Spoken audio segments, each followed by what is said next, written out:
Au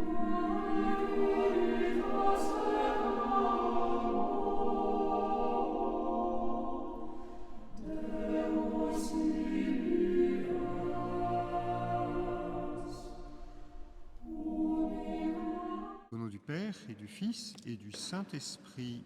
Amen. Ô croix, notre unique espérance, nous te saluons. Ô croix, notre unique espérance, nous te saluons. Nous suivons le temps liturgique et le temps liturgique essaye autant que possible de nous faire rentrer dans les événements de la vie de Jésus en temps et en heure, les événements de la Passion en temps et en heure. Donc nous, hier vendredi, qui correspond probablement au jour de la mort de Jésus, alors ce micro ne veut pas tenir, donc il faut un tournevis cruciforme, soit je le laisse tomber et ça veut dire que le son ne sera pas très bon. Mais je ne peux pas passer tout mon temps, en fait ça ne tient pas. Voilà. Comme ça devrait tenir. D'accord. Vendredi soir, donc Jésus est mis au tombeau. Et il faut bien se rendre compte dans notre méditation qu'il ne porte pas sur des idées spirituelles, mais sur Jésus. Notre méditation porte sur quelqu'un qui, ça c'est déjà un mystère dans notre foi, qui a accepté de rentrer dans cette totale passivité. C'est ce que nous a rappelé hier le Père Thiers dans son homélie, cette passivité. Jésus a accepté cette passivité.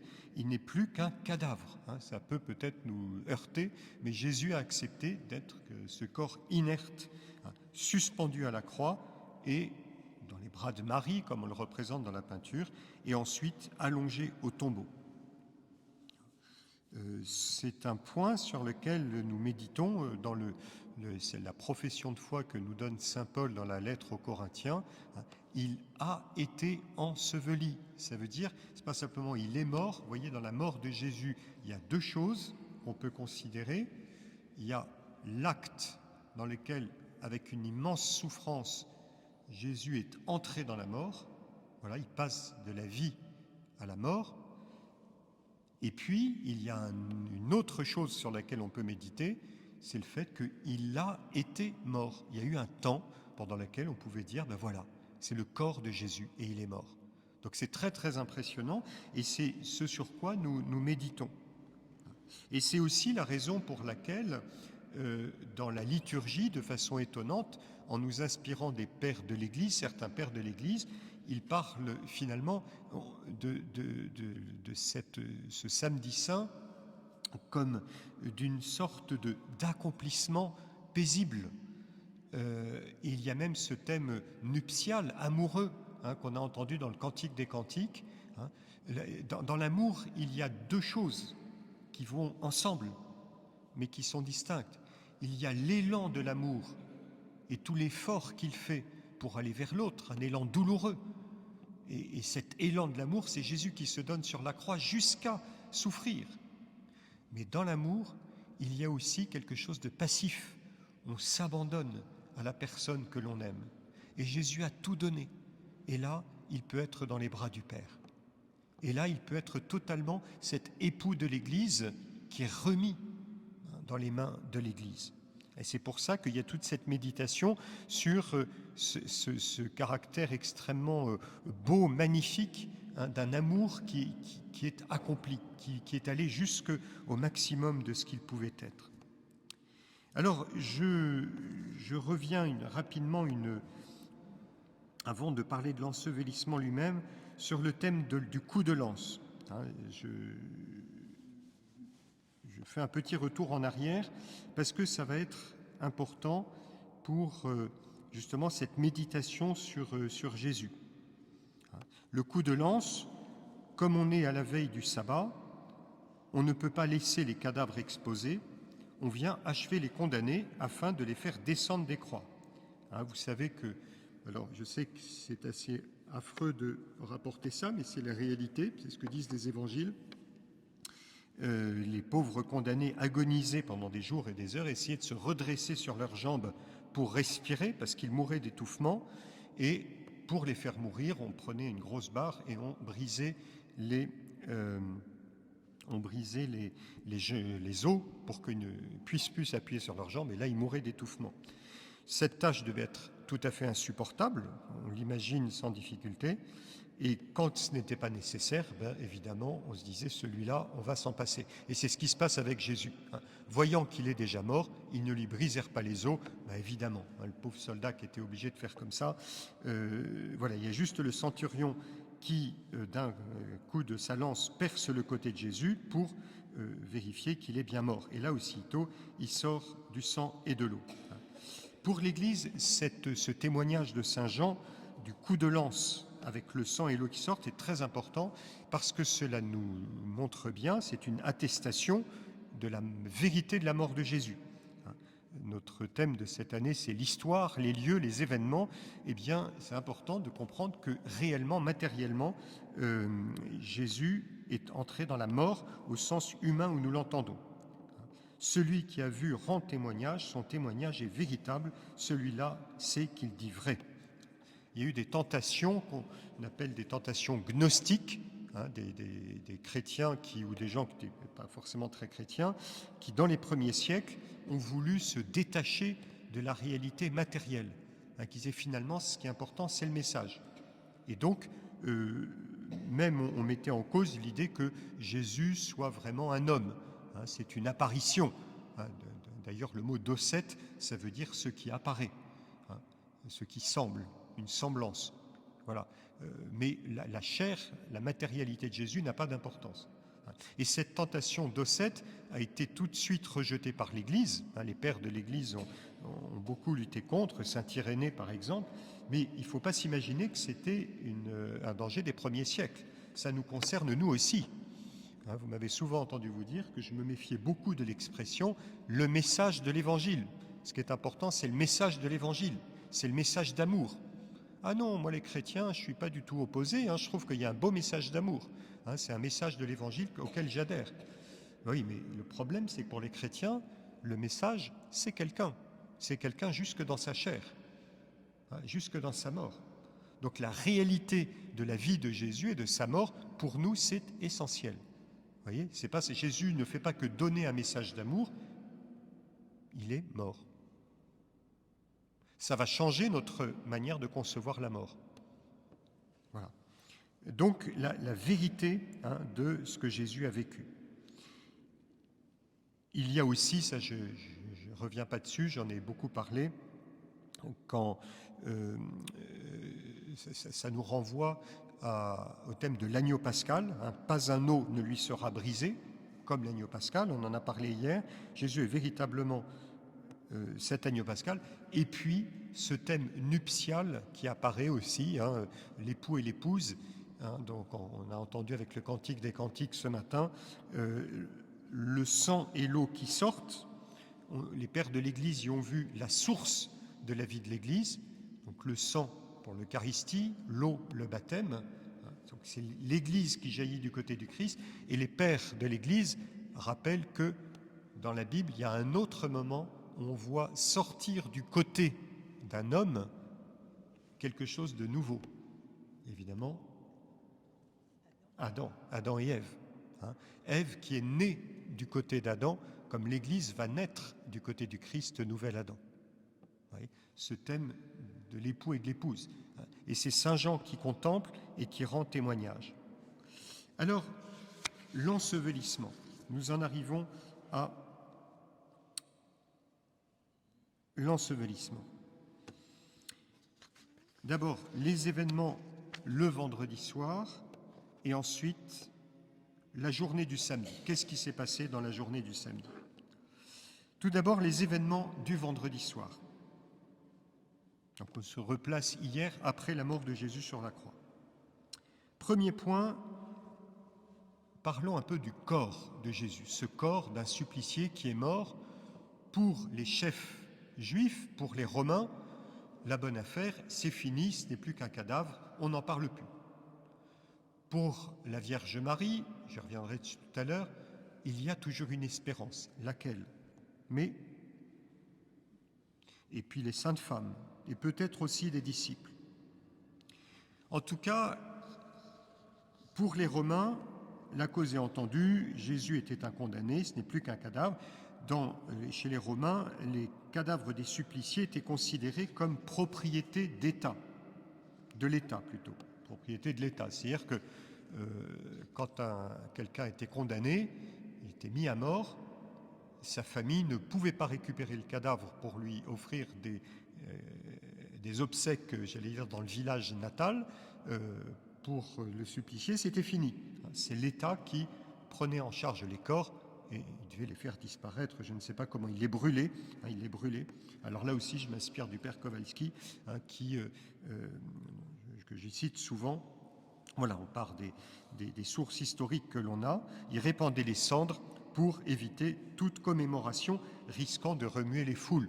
On le comprend aisément. Ça n'a pas changé aujourd'hui quand on a... je ne sais plus quel est ce chef islamiste, terroriste là, qui a été tué par les Américains, et ils ont jeté le corps dans la mer ou répandu les cendres en disant sinon ça va faire un sanctuaire. Et voilà. Et on voit bien la logique qu'il y a derrière. Voilà. Seuls les Romains pouvaient disposer du corps. Et c'est là qu'on voit deux hommes, des disciples de Jésus, des hautes sphères. Je vous ai dit que Jésus avait des contacts avec les hautes sphères. Encore une parenthèse, comme j'en fais très souvent, cette manière très simpliste et même idiote d'avoir une lecture sociologique des évangiles en disant il y a des catégories qui sont bonnes et les autres qui sont mauvaises, ça ne fonctionne pas dans les évangiles.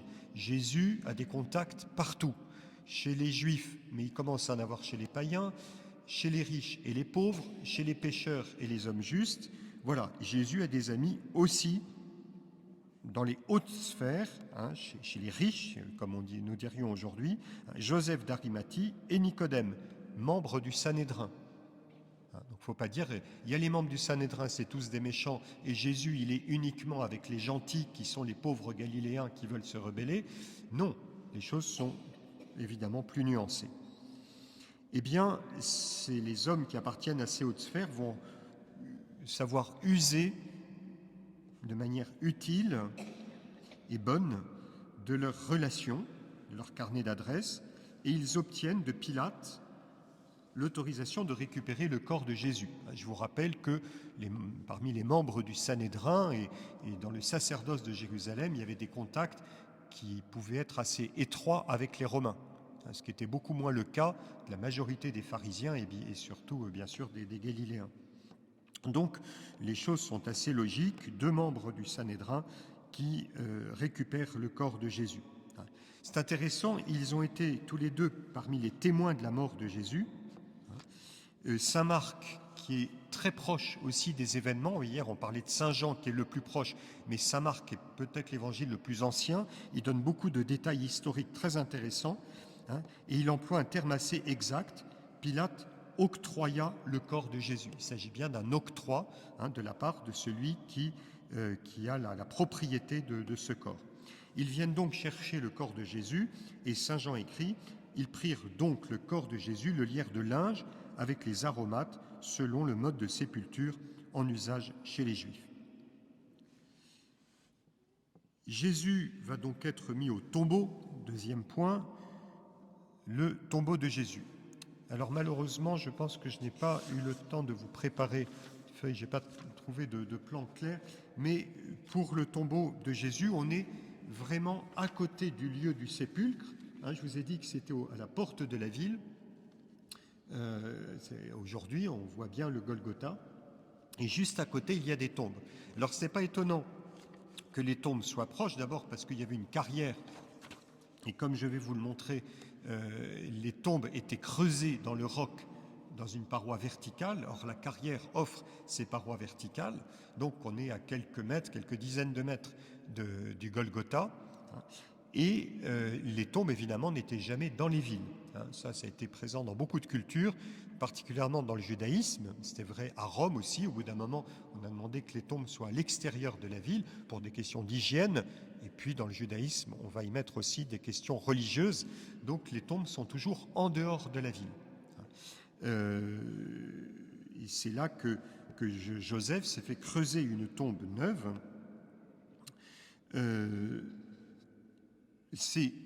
Vous allez me dire, là, on voit qu'il y a des murailles, mais les murailles, elles datent autour de l'an 40, après Jésus-Christ, donc 10 ans après ces événements.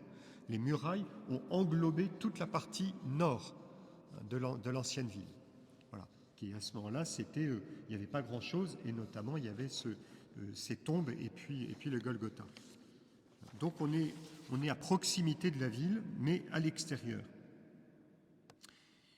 On a retrouvé un certain nombre de tombes à Jérusalem, principalement dans la vallée du Cédron. Là aussi, il faut aller à Jérusalem pour se rendre compte. Vous avez des milliers de tombes, là, il y a une vision impressionnante. Donc le Cédron, il faut repasser du côté est. C'est depuis le Cédron que Jésus est monté, a fait son entrée dans Jérusalem. C'est là qu'il y a le mont des Oliviers. Et là, vous avez cette vallée du Cédron qu'on appelle la vallée de Josaphat, Yehoshaphat. Ça veut dire le Seigneur juge. Dieu est juge. À la fin des temps, les Juifs attendent la venue du Seigneur, à la résurrection. Pour ça qu'ils veulent avoir leur tombe pour être aux premières loges. Voilà. Les musulmans ont emboîté le pas, donc il y a pas mal de tombes musulmanes, et il y a quelques tombes chrétiennes aussi qui disent, nous, on sait que quel que soit l'endroit, ce sera pareil, mais enfin, plutôt pas mal. Moi, je connais un prêtre, il a sa tombe à Jérusalem, c'était prévu pour son enterrement, il n'y a pas beaucoup de familles en France, et donc ce sera à Jérusalem. Donc les chrétiens aiment bien, c'est vrai qu'on y attache peut-être une importance un peu différente. Voilà. Donc vous avez ces tombes, et on trouve des tombes très très anciennes, dont certaines qui datent de l'époque royale, du côté de la cité de David. Donc on est très bien renseigné d'un point de vue archéologique sur ces sépultures. Vous savez qu'on a trouvé aussi, ça c'est très intéressant, des tombes à quelques mètres du Saint-Sépulcre, du tombeau de Jésus. Il y a un moment où on disait, regardez, il y a le Golgotha, mais le coup du Saint-Sépulcre, qui est vraiment à 20 ou 30 mètres du Golgotha, on dit tout ça, c'est pour avoir une seule église qu'on a fait tout ça, mais en fait, il n'y avait pas de tombe dans le coin. Jusqu'à ce qu'il y ait un incendie au XIXe siècle, je crois, qui brûle une chapelle dans le Saint-Sépulcre. Et là, qu'est-ce qu'on a découvert ? Eh bien, des tombes du 1er siècle. Quand même impressionnant. Juste derrière le tombeau de Jésus. Le tombeau de Jésus, il en reste quasiment plus rien parce que tout a été rasé par celui qu'on appelait le sultan fou, le sultan Hakim, en l'an 1009. Il voulait raser les églises chrétiennes et puis surtout le sépulcre. Donc il n'est presque plus rien resté. Et depuis ce moment-là, la mémoire s'est éloignée et c'est là qu'on a fini par dire mais tout ça c'est de l'invention. Et puis au XIXe siècle, on dit mais non, c'est pas de l'invention. Si vous venez en Terre Sainte cet été, je vous conduirai, vous verrez, on va à l'arrière dans la chapelle des Syriens et on a des tombes du 1er siècle. C'est quand même très très très intéressant. Alors, les tombes étaient souvent construites au flanc des collines, donc c'est pas du tout comme pour nous un trou dans le sol sur lequel on va mettre une grande plaque. C'était une petite pièce, on entrait de cette manière. Il y avait deux modes de sépulture, deux types de sépulture. Il y avait ce qu'on appelait des sépultures à kokim, korim en hébreu, c'est-à-dire des fours. Vous imaginez un four tout en profondeur. On met le corps perpendiculairement au mur en profondeur. Ça permet d'en mettre plusieurs côte à côte. Voilà des figures. Alors la photo, c'est pas très bon, c'est un peu sombre. Vous pourrez regarder après. Mais il y a les entrées et on met le corps comme ça en profondeur. Voilà, je vous montre comme ça. À la fin, vous pourrez venir voir. Il est fort probable que Jésus ait été enseveli dans une tombe une autre forme qu'on appelle arcosolium. Arcosolium, vous voyez que le corps n'est pas perpendiculaire, mais il est parallèle, il est le long du mur. C'est juste une espèce de trou semi-circulaire de 50 cm de profondeur, et ça fait une banquette.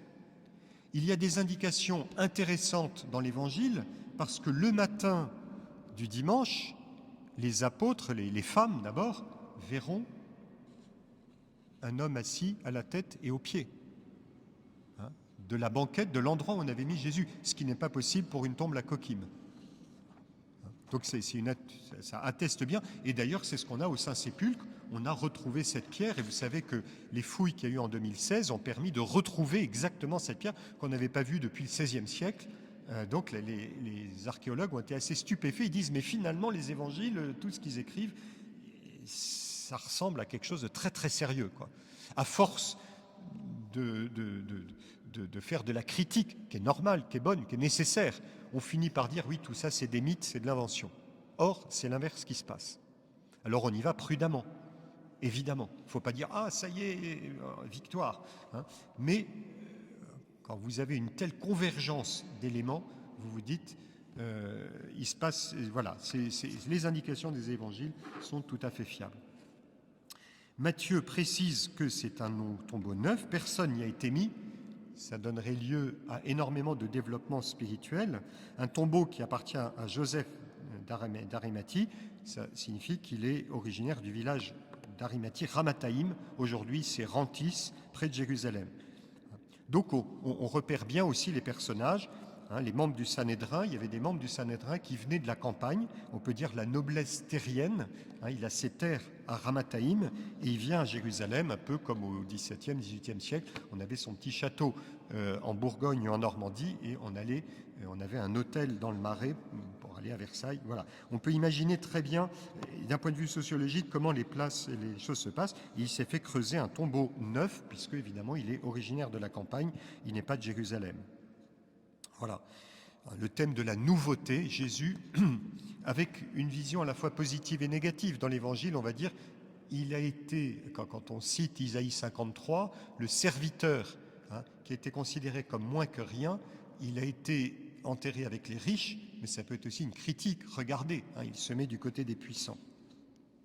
Voilà, mais inversement, on peut dire aussi que c'est un modèle de tombe royale qui correspond bien à ce qu'est Jésus. Alors justement, j'arrive à la question de l'onction du corps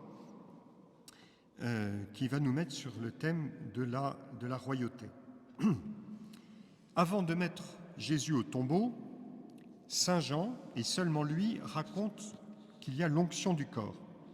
Les autres évangélistes vont dire que les femmes vont aller le dimanche matin, avec une foi incroyable. Il y a cette pierre qui a été roulée, qui va être roulée. Voilà le modèle, ça on connaît tous ça. On a tous vu ces images. Et on se demande ce qu'il y a derrière. Ce qu'il y a derrière, c'est ce que vous avez vu. Ce qu'il y a derrière, c'est une petite pièce ou quelquefois une galerie avec plein de pièces. Ça, vous l'avez à Jérusalem. Et on roule la pierre. Ça, c'est le tombeau de la famille d'Hérode, si je ne me trompe pas, près du King's David. On peut le voir. On ira se balader l'été prochain. On ira voir cette tombe, qui est c'est un endroit très, très émouvant. On peut très bien imaginer les choses. Voilà. Bref, c'est une pierre très lourde. Et puis, quand on nous raconte dans l'Évangile que le dimanche matin, les femmes vont au tombeau pour oindre le corps de Jésus, alors que le tombeau est fermé, elles disent « mais qui va nous rouler la pierre ?» Je me dis, elles ont une sacrée foi. Ça, c'est génial. Vous savez, les gens, vous leur dites « mais attendez, mais c'est pas raisonnable. Arrête ton cinéma, tu sais bien que c'est pas possible. » Il y a des gens, ils ont la foi, ils persévèrent, ils y vont. Eh bien, ils ont eu raison. Vous voyez, comme quoi la foi qui va au-delà des obstacles. Voilà. Donc, on utilise des parfums en grosse quantité. Nicodème vient apportant un mélange de myrrhe et d'aloès, environ 100 livres. Cette quantité de parfum, quand on voit le poids, c'est renseigné historiquement, on connaît, on sait à peu près, Flavius Joseph nous donne des indications, c'est un honneur royal. On nous parle d'une quantité semblable pour les obsèques de Hérode. Donc, de la part de Nicodème, quand il met cette quantité de parfum et d'huile, d'onction, c'est un acte de foi de la part de Nicodème. Il reconnaît la royauté de Jésus. D'ailleurs, on l'évoque souvent à la visite des mages, quand ils viennent avec de la myrrhe, la royauté de Jésus, puis l'or. Voilà. Et puis, bien sûr, le psaume 45, « Dieu, ton Dieu, t'a consacré d'une huile donc d'allégresse, comme un nul de tes semblables, la myrrhe et l'aloès parfument ton vêtement. » Et puis, ce parfum a une autre signification. On met du parfum pour chasser l'odeur de la putréfaction, c'est une préfiguration de la résurrection. on ne prend pas soin d'un corps si on n'a pas d'autre perspective que celle de la dissolution dans la terre. Ça explique en grande partie pourquoi l'Église honore le corps pendant les obsèques, et au-delà de la mort, on continue d'honorer la personne. On ne dit pas juste on la réduit en poussière. C'est pour ça que l'Église, sans l'interdire, est très très très méfiante et voit d'un œil très négatif la crémation. Intervenir violemment avec du feu sur un corps, non. Le corps a été le temple de l'esprit. Il est digne de respect même dans la mort. Même dans la mort. Il n'y a aucun texte de l'Église qui dise que c'est interdit, mais c'est pas du tout recommandé. Il y a un respect qui s'exprime dans l'attente de la résurrection. Voilà, le corps de Jésus est déposé dans un linceul, c'est-à-dire une pièce de lin, et la tête est tenue par un suaire, soudarion en grec. Saint Jean parle de linge, otonios, dans lequel le corps de Jésus est lié. Alors quand on parle du Saint-Suaire de Turin, le mot n'est pas très juste, Saint-Suaire. Le suaire, c'est pour la tête. Le terme plus juste, c'est le linceul. Sindon en grec. Le linceul de Turin. La garde du tombeau. Voilà, un nouveau point. La garde du tombeau. Les grands prêtres viennent chez Pilate pour demander de poster une garde devant le tombeau. Et ils rappellent la parole de Jésus. Cet imposteur a dit de son vivant, après 3 jours, je ressusciterai. Alors Jésus a dit ça. Évidemment, les grands prêtres, ils disent Jésus, c'est un imposteur, c'est un menteur, nous ne le croyons pas. Mais enfin, on ne sait jamais. On va quand même mettre des gardes. Oui, parce que, alors ils disent évidemment, il y a ses amis qui iront le chercher, enfin, ils ont un peu peur. Pilate, lui, c'est un vrai païen. Athée, ce n'est pas le terme qui irait, parce que les Romains n'étaient pas du tout athées, ils croyaient en plein de Dieu, mais que Jésus annonce qu'il ressuscite, ils n'en croyaient strictement rien. Regardez Paul à Athènes, quand il parle à des Grecs, il se met à parler de résurrection, les Grecs disent « on te verra une autre fois ». Donc Pilate, l'annonce de Jésus ne lui fait ni chaud ni froid. Les grands prêtres, ils ont quand même un peu peur. Alors, Jésus a dit qu'il ressusciterait. Évidemment, ça n'arrivera pas. Mais ce serait bien que tu mettes des hommes pour garder le tombeau. Et Pilate, qui est quand même quelqu'un d'assez malin, un certain humour un peu caustique, il dit, évidemment pour lui cette hypothèse est ridicule, mais il dit aux grands prêtres, ok, on va mettre des soldats, et il leur dit, prenez bien garde. Non pas garde pour le tombeau, mais garde à vous. Prenez soin de vous, parce que vous risqueriez d'avoir des surprises. C'est déjà un acte de foi de la part de Pilate. Il dit, ah tiens, ça a l'air de vous titiller cette histoire.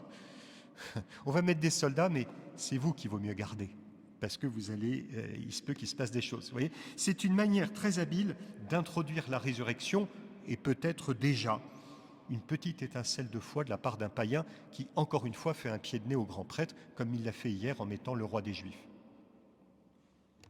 Voilà, c'est le même verbe. Les grands prêtres demandent une garde, de garder, asphalizo en grec, et Pilate leur dit, prenez bien garde, même verbe, asphalizo. Les événements, évidemment, donneront raison à Pilate. Vous voyez, je crois que je vais tenir mon pari, parce que tout va vers sa fin, et puis on laissera les servants d'autel venir pour la préparation de ce soir. Voilà, la journée du samedi. Donc Jésus va être mis au tombeau derrière cette pierre qu'on roule. Alors c'est vrai il vaut mieux des personnages un peu costauds pour rouler ces pierres, qui sont absolument énormes. Il y a en fait, on voit un rail, et le terrain était un peu en pente, donc on fait rouler la pierre vers le bas, en pente comme ça, et après, pour ouvrir la tombe, il faut rouler la pierre vers le haut. Donc quand les femmes arrivent en disant « mais qui nous roulera la pierre ?» Et on se souvient que les apôtres, ils ont fichu le camp. Alors, j'imagine assez volontiers Simon-Pierre comme un patron pêcheur plutôt costaud, mais Simon-Pierre, on sait qu'il n'est plus là, il a disparu. Donc, voilà les situations dans lesquelles Jésus est. Voilà. Alors, tout d'abord, un petit mot sur le sabbat. Selon la chronologie des évangiles, Saint Jean et les autres, Jésus est mort la veille de la Pâque juive, qui était cette année-là, qui tombait un sabbat. Ce sabbat était un grand jour. Le sabbat, vous le savez, c'est un jour de repos qui a une double signification dans l'Ancien Testament. D'abord, allez, j'ai beaucoup parlé, à vous. Quelles sont les deux significations du sabbat? Quels sont les livres qui en parlent? Genèse. Alors, c'est vrai qu'il y a le fondement du sabbat dans la Genèse, mais le commandement du sabbat, l'institution du sabbat comme jour qui doit être chômé. Deutéronome et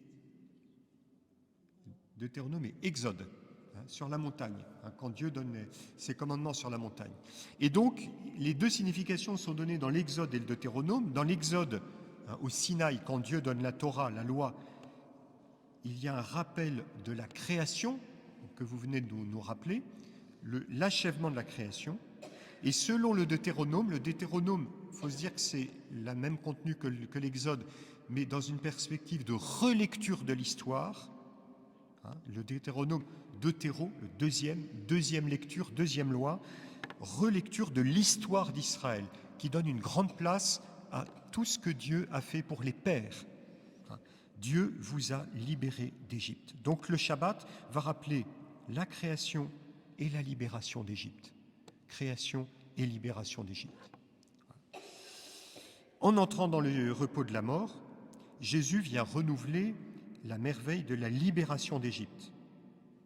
Seulement, comme je vous l'ai déjà dit hier, Jésus est Messie, non pas simplement pour Israël, mais pour tous les hommes. De la même manière, ce grand Shabbat, c'est le repos de Jésus pour que s'accomplisse pleinement l'œuvre de création pour toute l'humanité.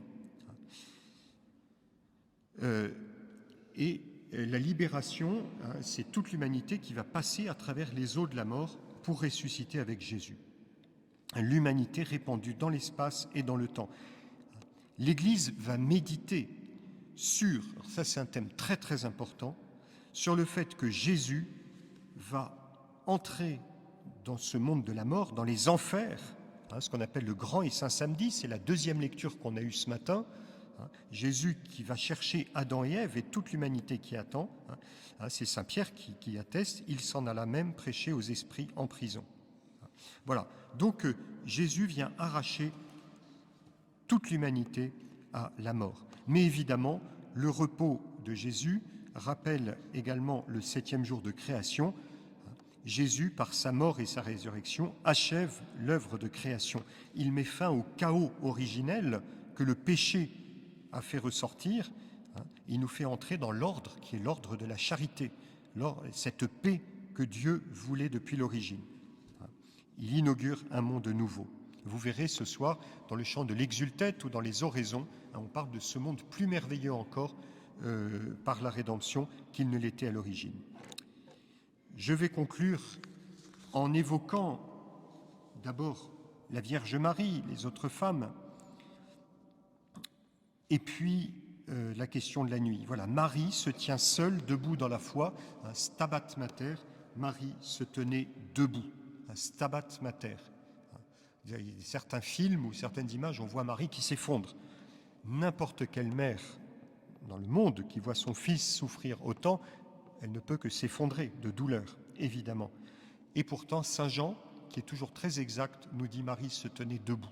Elle est dans la foi. Elle est dans la foi. C'est pourquoi l'Église a fait du samedi un jour marial. Le samedi, on prie la Vierge Marie, voilà, c'est le jour marial, parce que c'est le jour où Marie a tenu dans la foi. Et puis les autres femmes, je vous ai dit que les apôtres sont partis probablement par peur d'être embarqués par les Romains. Les femmes sont là, et les évangélistes nous disent des choses importantes. Voilà, suivez-moi bien. Ils regardent Jésus. Voilà, message au Père Courreau, qui peut transmettre à Nicolas. On a fini dans 5-10 minutes maximum. On a fini dans 5-10 minutes maximum. Euh, les femmes regardaient, et le verbe employé par les évangélistes est un verbe qui insiste sur le regard très précis. Elles regardent attentivement la mort de Jésus. Donc contre les docettes, il y a l'attestation que Jésus est vraiment mort. Ensuite, elles regardent qu'on met bien Jésus au tombeau et qu'on ferme la pierre. Donc elles ont attesté, c'est bien lui qu'on a mis dans la tombe et non pas un autre cadavre. Le lendemain matin, elles viennent et elles regardent attentivement et elles voient que la pierre est roulée et que le tombeau est vide. C'est le point de départ de l'annonce apostolique de la résurrection de Jésus. Il était mort, il a été enseveli, et nous avons vu que là où il a été enseveli, il n'y est plus. Leur regard est la source d'un témoignage qui constituera le cœur de la tradition sur la résurrection du Christ. Voilà, ce qui importe pour nous pour l'instant, dans ce samedi saint, l'Église est toujours partiellement dans l'obscurité, c'est que le Christ est mort, il n'est plus là, il l'avait annoncé, dans le récit de l'aveugle-né. Tant qu'il fait jour, il nous faut travailler aux œuvres de celui qui m'a envoyé. La nuit vient où nul ne peut travailler. Nous sommes dans la nuit, nous n'avons plus à agir parce qu'en dehors du Christ, on ne peut rien faire, comme le dit Jésus, Jean chapitre 15, « Hors de moi, vous ne pouvez rien faire ». Donc pour l'instant, nous vivons ce dépouillement. L'humanité se voit démunie, livrée elle-même, n'ayant pas d'autre horizon que cette obscurité du tombeau. J'aime bien cette parole d'Odette Vercruis. Vous connaissez peut-être le chant Gethsemane que chantait John Littleton. Alors ça, c'est une de nos petites spécificités quand on fait les pèlerinages en Terre Sainte. À Gethsemane, on prend le chant d'Odette Vercruis. Ô Gethsemane, la lune dans les arbres. C'est une poésie un peu particulière. Et il y a cette phrase extraordinaire qui dit quel est l'esprit dans lequel nous sommes au moment où Jésus va au tombeau. Et comme je disais hier, il y en a beaucoup qui en sont contents. C'est fini, on ne parle plus de Jésus. C'était une parenthèse, c'était un beau rêve, mais ce n'était pas réaliste. Soyons concrets, évacuons, rejetons Dieu, il nous empêche de vivre. L'homme se suffit à lui-même. Et Odette Vercruis chante, voyant cette attitude lamentable de l'homme qui ne regarde que lui-même, qui ne voit pas le magnifique horizon que Jésus a ouvert. Elle dit « Vous vous en irez, lamentable cohorte, vers d'autres horizons qui reculent toujours. » C'est tellement vrai. Non, Jésus, on se débrouille très bien sans toi. La résurrection, c'est un beau mythe. L'Évangile, c'est un beau message. Je suis plutôt pour. J'aime bien. Je reprends des choses de l'Évangile, mais ça va, je me débrouille tout seul. Dieu, ce ne sont que des idées, des constructions. L'homme se suffit à lui-même.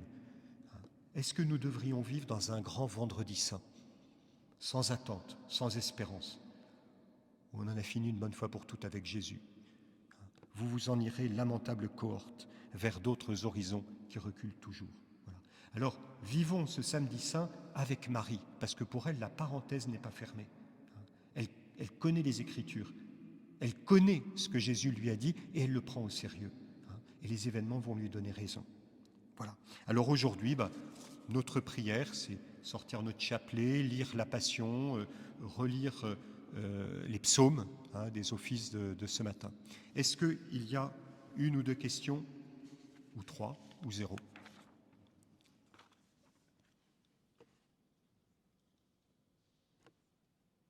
Ça va? Pas réussi à vous endormir complètement. J'ai raté mon coup. Oui?